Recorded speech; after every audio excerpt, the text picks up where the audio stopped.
Bloodborne, Chapter 1. Bergenworth, Cause, and the Vacuous Spider. Everything begins at Bergenworth. An old institution of learning, Bergenworth was built in a peaceful, secluded area away from the neighboring city and close to a great lake. It is here that a group of individuals studied and explored the depths of human knowledge. There were many students at Bergenworth. Certain individuals of note other than students, figures of importance who formed the inner circle. While not all of them were scholars, for the purpose we will refer to a group of individuals as the Bergenworth Scholars, or the Scholars for short. Those individuals, we can safely conclude, were members of the Scholars consisted of Willem, Lawrence, Mikolash, and Carol. Master Willem was the head of the academy, and a highly respected figure. All characters referred to Willem specifically refer to Master Willem, indicating a deep respect for the figure even if they had differences in beliefs. There's also reference found within the Rune Workshop tool, which refers to him as Provost. A Provost is the administrator of an academic facility which supports placing Willem as the head of the academy and the leading figure. Master Willem's primary focus of study concerned the limits of human intelligence. Lawrence is a much more enigmatic figure, especially for someone so important. From the beast skull in the Grand Cathedral, the hunter witnesses a memory, an encounter between Lawrence and Willem. Master Willem, I've come to bid you farewell. Oh, I know. You think now to betray me. No, but you will never listen. I tell you, I will not forget our adage. While Willem accuses the younger Lawrence of betraying him, a note left on the cathedral staircase reads, "Place your hand on the altar's sacred covering and inscribe Master Lawrence's adage upon your flesh." That Lawrence would be revered so highly infers that he must have been a very significant figure in the Healing Church, and it is well documented that the Healing Church has its roots in Bergenworth. The Bergenworth uniform states, "The Healing Church has its roots in Bergenworth, and naturally borrows heavily from its uniform design, the focus not on knowledge or thought, but on pure pretension, would surely bring Master Willem to despair, if only he knew." Lawrence's title is that of the first vicar, given to him by the human skull of the nightmare, confirming this idea that Lawrence was in fact one of the church's founders, splitting from Bergenworth in an event that I would later describe as the Schism. Mikolash was another scholar, as evidenced by the tattered Bergenworth uniform he wears during the Hunter's fight. Mikolash also makes references to other parts of Bergenworth, which I will discuss later.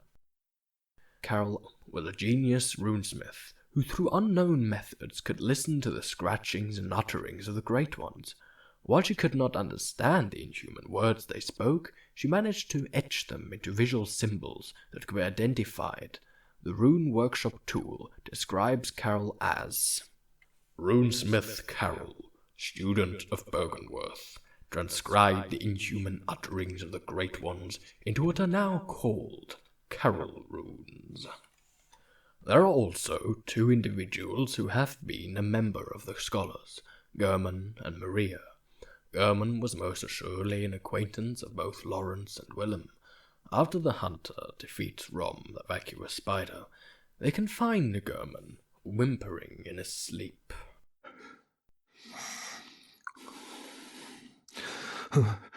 Oh, Lawrence, Master Willem, anybody, please. German is also known as the first hunter. He founded the workshop, located in a hidden section of the upper cathedral ward, and presumably worked with the church in its infancy. Judging from German's combat proficiency and master craftsmanship, he may have been a bodyguard for tomb excavations, a groundskeeper, or even a member of the college at large. Maria was German's greatest pupil, and judging from the fact that she takes over the research hall of the Healing Church, it's possible that she was a student at the college under Lawrence. Regardless, her participation in events which would take place at the Hamlet, her as a member of the Bergenworth Scholar prior to its schism. We can now look at the scholars, having explored each one individually as a collective unit. Willem, Lawrence, Mikolash, German, Maria, and Carol were all individuals at the Bergenworth College institution at one point or another, dedicated to the furthering of knowledge and the exploration of the massive labyrinth built underground. It was in this labyrinth that the scholars made the discovery that put every event in Bloodborne into motion. Indeed, the entire history of Bloodborne can be traced to a single defining moment, in which the scholars discovered something deep inside the ancient Pethumerum crypts. The executioner Alfred muses that Bergenworth is an old place of learning, and the tomb of the gods, carved out below Yharnam, should be familiar to every hunter. Well, once a group of young Bergenworth scholars discovered a holy medium deep within the tomb. This led to the founding of the Healing Church and the establishment of blood healing. In this sense, everything sacred in Yharnam can be traced back to Bergenworth. Deep inside the labyrinth, the scholars discovered the old blood. It is unclear exactly what was found, but in the upper level of the Bergenworth mansion, we can find the empty phantasm shell. Empty invertebrate shell that is said to be a familiar of a great one. The Healing Church has discovered a great variety of invertebrates, or phantasms, as they are called. Whatever was found, it was proof of the existence of the Great Ones. It's possible that the scholars discovered a Breatus, the abandoned and left behind Great One who would later commune with the Healing Church. They certainly discovered a source of the old blood, the tainted blood of the Great Ones. Whether it was a Breatus or something else is unclear. With the discovery of the old blood and of the Great Ones, everything changed. Evolution became the goal, push the limits of humanity and become something greater.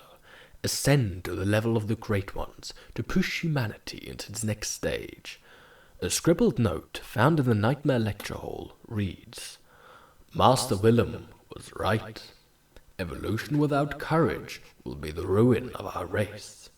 However, it quickly became apparent that some of the scholars, and Lawrence in particular, differed in their belief on how the evolution should be carried out. Carol's eye rune supports, Eyes symbolize the truth Master Willem sought in his research. Disillusioned by the limits of human intellect, Master Willem looked to beings from higher planes for guidance and sought to line his brain with eyes in order to elevate his thoughts.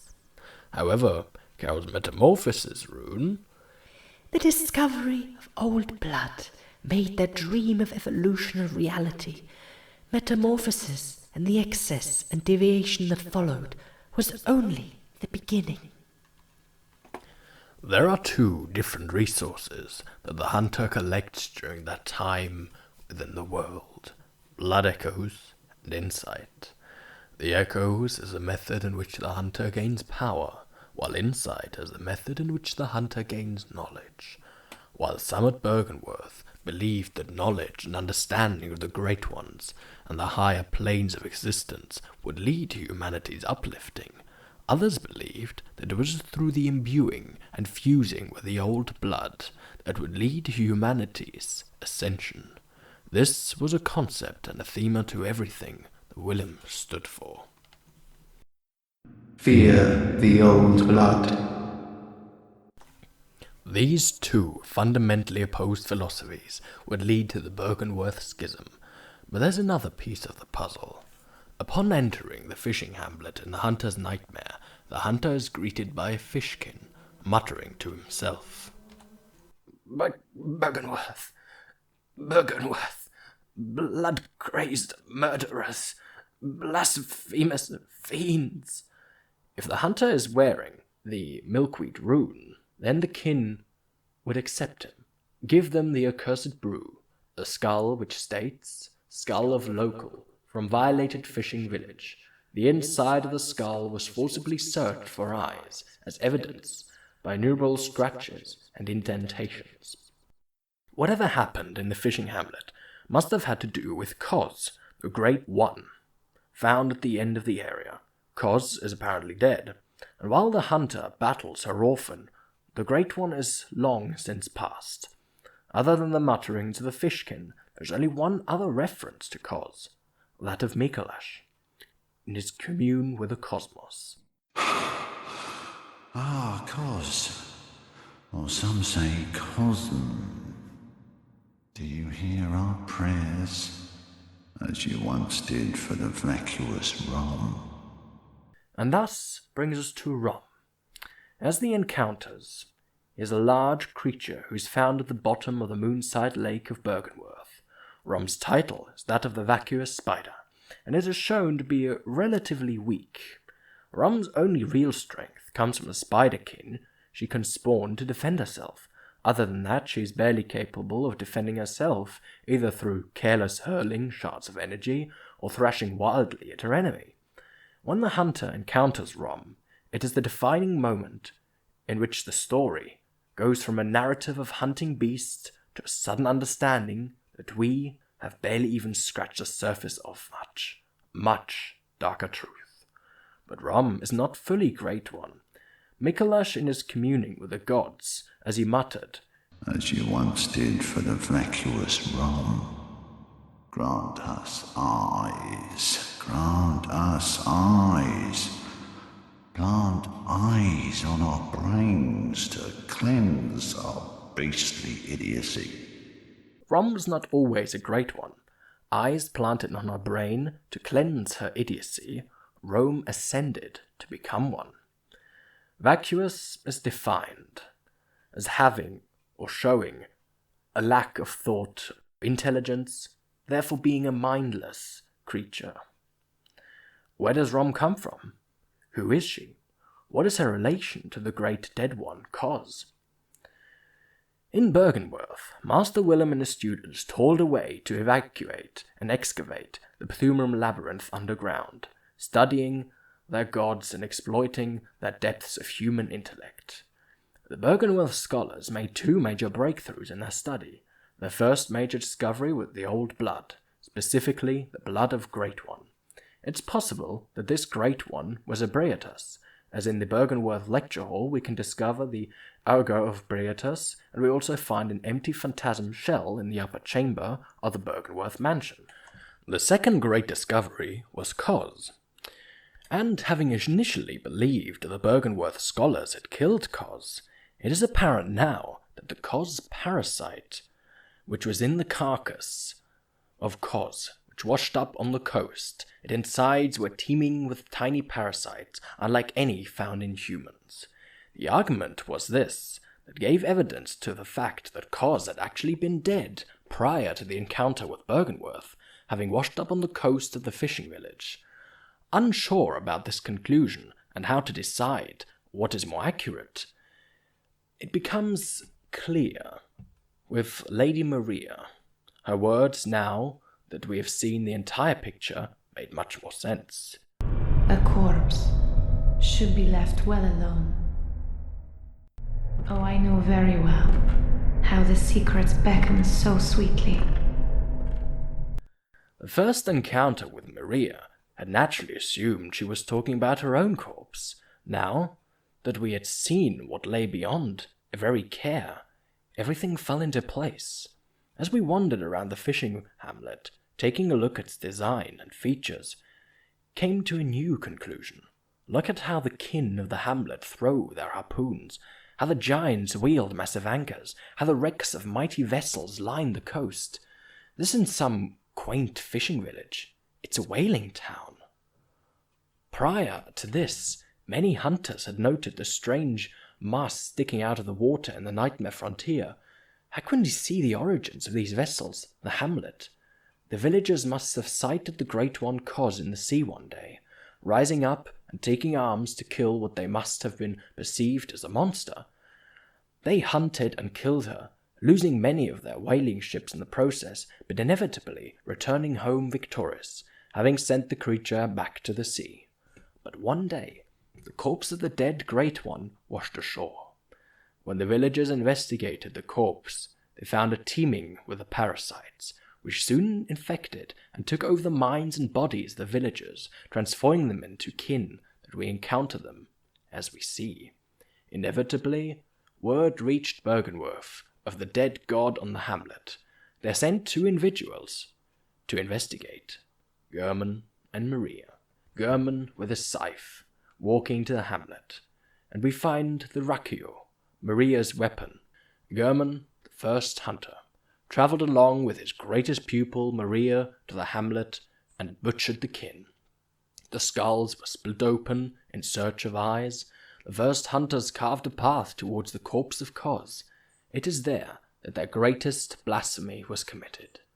The elevator to the Healing Church, Research Hall, depicts 3 statues over a child, examining it. The central figure is clearly a deception of Master Willem, featuring the same robe and hat as the provost's. German and Maria discovered that the dead Cos had been pregnant, the unborn fetus still intact, and a very important rule within the world was that even if an individual dies in the waking world, their consciousness may still remain in the dreamlands, thus the nightmares and the hunter's dream. This is something that will come up time and time again, and is evidenced by that the existence of Mikolash's corpse in the waking world. The unborn murdered Great One was brought back to the Bergenworth College and dissected in the name of science. What was retrieved was a cord of the eye, the orphan's umbilical cord. And it was then that Master Willem, the greatest mind of Bergenworth, had an epiphany.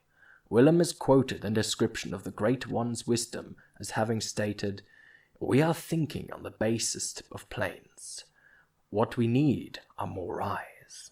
The eye is indeed the symbol representing not just insight of the hunters, but also the knowledge of the higher planes of his existence, and that of the Great Ones. The discovery of the Great Ones in the old blood split the scholars into 2. 1.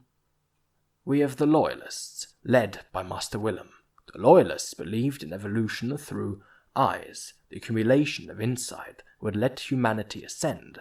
This faction consisted of Willem and his students. The other factions, which we will name Radicals, was led by Lawrence. The Radicals believed in evolution through blood, the accumulation of power that will let humanity ascend. This faction consisted of Lawrence, Mikolash, German, and Maria. There was never any violence between these 2 groups. The fundamental differences in philosophy led to them inevitably separating to go their own paths.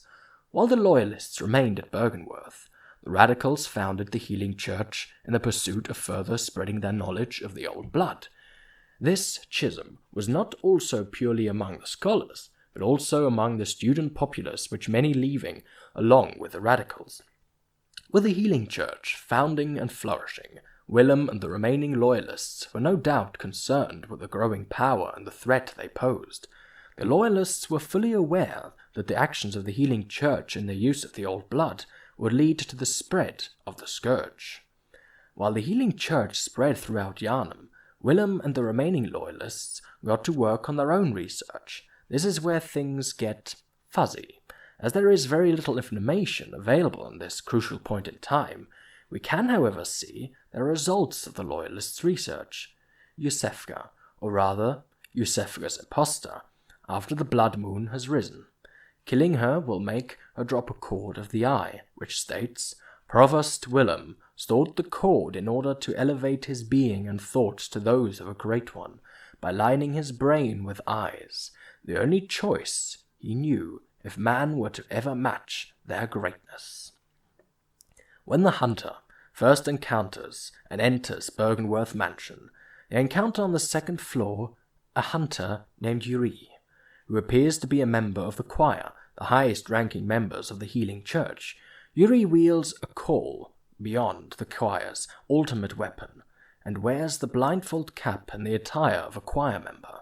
This would show that the choir returned to the ruins of Bergenworth from time to time in order to gather old research notes or artifacts, that the impostor Yusefka, who wields a weapon of the choir on Augur of Abriatus, would be in possession of an artifact that once belonged to Master Willem and be explained as such. The choir recovered this cord, the umbilical cord of the Orphan of Cos. Willem had used the cord in order to further his research, delving deeper and deeper into the depths of human understanding. During this point in time, with the intense research into the Great Ones being conducted at Bergenworth, the students were twisted, transformed into gardens of eyes for Willem's research, bizarre kin of the cosmos who would wander the grounds. Only 4 individuals were left intact: Willem, Doris Graveyard, the unnamed doorman, who would be entrusted with the password, and Rom. Whatever happened to Carol is unclear. She may have left with Lawrence, she may have been transformed along with the student body, or she may have left Bergenworth at an unspecified time to continue her research separately.